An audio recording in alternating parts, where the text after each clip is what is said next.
This is another edition of the High Caliber Man podcast with myself, Hugh Mayers, and joined by my brother, Solomon Andrews, counselor, mental health expert. Last time we spoke about predators and victims in those scenarios and the psychology of, in particular, around predators. But something came up in the conversation related to inner child, and something came up in that conversation related to consent and what constitutes consent.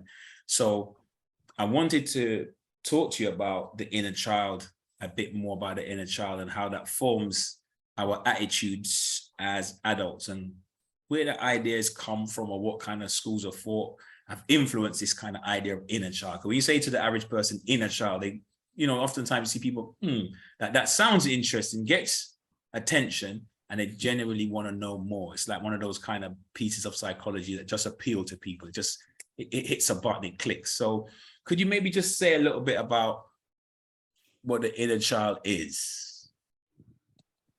Well, the inner child, we're talking of the tribe. Okay, the inner child is the idea is that every one of us carries memories, behavior, actions that had happened to us in childhood, whether good or bad. So how the inner child informs how you behave as an adult, how you navigate the world, how your mental health is, and when you reach puberty, and how you are as an adult.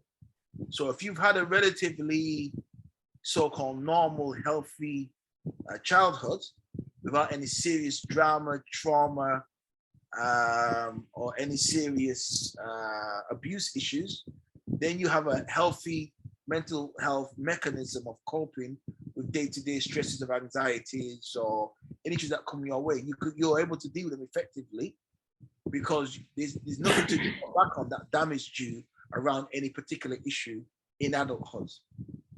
So yeah. I've heard this phrase used by one of my teachers in the past, that the child is the parent of the adult, but meaning that the inner child, that, alluding to the fact that when we do, as human beings, go through certain experiences, they do inform our later adult behavior. It's almost like that inner child is alive and well in our unconscious mind.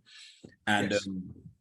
It doesn't always have to be related to trauma, but a simple example I would give is somebody like, because this is quite common in the diaspora, a lot of us as Africans, African Caribbeans, African Americans, for example, right? We might grow up in inner city areas and low income areas. So it's quite culturally, it's part of our cultural folklore now that if you do make it, quote unquote, economically, that people have to know about it.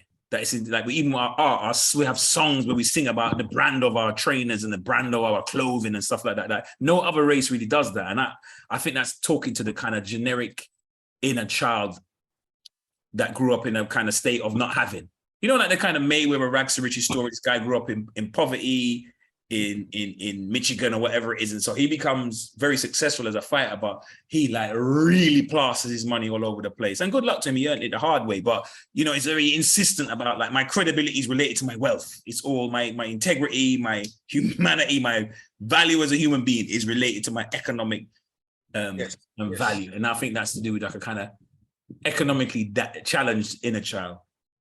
Yeah.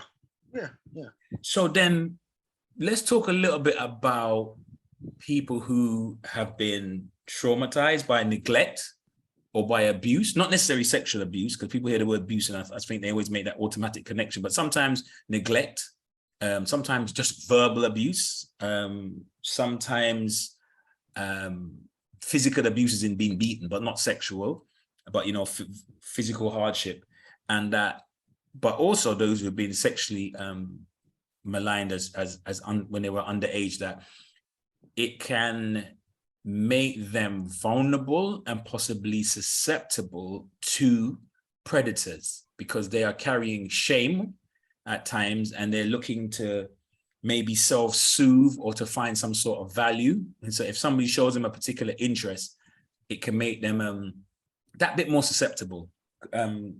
So not victim blaming, far from victim blaming, but explaining the mechanisms that may create why some of these young ladies that may have been through had certain historical experiences would find themselves with for example, being particularly interested in a high profile Tim Westwood, for example, and find themselves, in his hotel room after hours. Could you talk a little bit about that kind of dynamic? Well, the point is, if we look at what the key signs are for someone who is a wounded inner child or trauma, right? It's about you have these self-sabotaging behaviors, yeah? You have an unhealthy coping mechanism. You have difficulties with your family. You have low self-esteem. You have overpowering self-critical voice that you're not good enough, you're worthless. You're inadequate. Yeah, so there's that voice that says you're inadequate, right? Correct. You are less than. Yeah, you are less than, correct, yeah? You have issues forming relationships. So maybe you got shouted at a lot. Maybe you was told that you're garbage a lot. Maybe you were told by your parents you never amount to anything. Maybe you was told by your mom that you dress like a little slut or a little whore or something like that. Or, your mom, anything you wear, she says, oh, you try to look sexual in it. You know what I mean? Or they encourage your mother dresses you like her if she pretends to be someone that dresses kind of street. Mm-hmm. So there's a warped perception of the self. The self is shriveled, and there's an arrested development around the self-perception.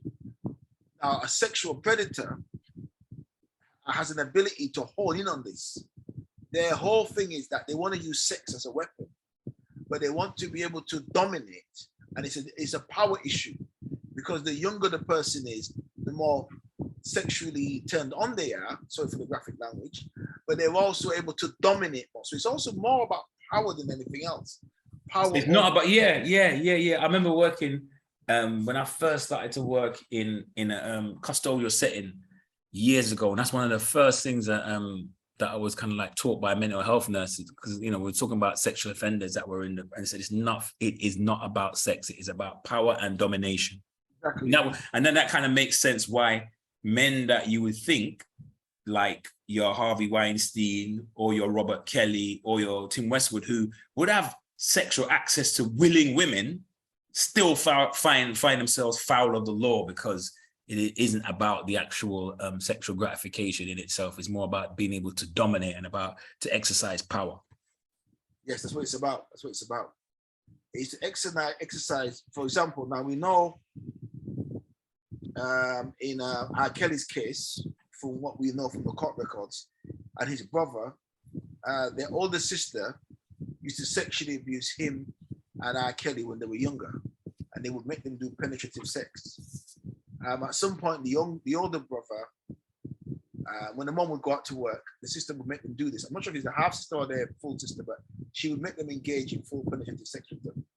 Anyway, at some point, the older brother realized it was wrong when he got older, because he was gaslighted to be told that this is normal, this is what sisters and brothers do. This is how she shows her love for him, and it's special between us two, don't tell anybody. So basically, he realized it was damaging at some point, got out of it, warned Kelly, his younger brother, that he was wrong, but then he kept on engaging in this behavior. And he then, looking on the case himself, said that he believes that in order for R. Kelly now to have the power that he lacked, because when you're a young boy doing these things, it's a lack of power. The same way Bambaataa did it allegedly with these young boys as well. And that is it Hassan Campbell? Mm-hmm. He talked about his sexual abuse and why he was doing it for years with him still. Mm-hmm. He was still performing it for years with him, because they're told, because these children want love, they want to be, they've got attachment issues. So the predator knows by telling them, I'm the only one that loves you. I'm the only one that cares about you. I'm the only one, and this is love. I'm showing you love that your parents, your family, no one show you this love. Yes, yes. This is a sad part of it, because they say, some of the literature says that the inner child, when the inner child is damaged, that the person feels a deep level of shame, right? And that when they engage, when they make themselves available, and then this predator is showing them attention, it's not love, right? But for a moment in time, yeah, it's almost like a self-soothing or substance misuse, like where when a person drinks alcohol for that little bit of time, the pain goes away. So it's almost when they are being violated, but they have some kind of physical contact and physical closeness, right? It enables them to escape that inner pain, that shame, that feeling of worthlessness. Yeah. And remember, these are the words that they've been given.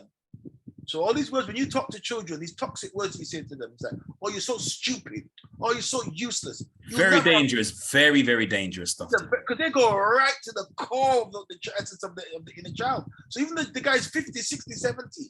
When I saw a documentary, I saw something online where there's a black guy who's got a false eye. He got shot in his face. He's a big time gangster. Have you seen that guy? Like he's a yeah. And he was talking about real hard geezer, hard geezer without an H. Just ARDs, proper R, didn't it? When he was 9 years old, he was talking about how his dad used to just punch him in his face like big man. He goes, I can't. He was crying. He goes, I can't understand how my dad at 9 would punch me in my face because I stole a refresher sweet, you know, or a pack of Tic Tacs. He would punch me in my stomach until I peed blood. He would break my teeth, break my nose. He would beat me mercilessly days on end for no reason other than he said he despised me. I was ashamed to him and I was a disgrace. So it was no wonder this twisted, damaged inner child of this man made him end up being a gangster, shooting other people because he wanted to take his pain on other people. Yeah. So R. Kelly wanted the power he felt he lacked when his sister forced him to have this forced him to have this unwarranted abuse. Yeah. He wanted to dominate that over these young girls as well, which she was doing. And this gangster guy was doing it over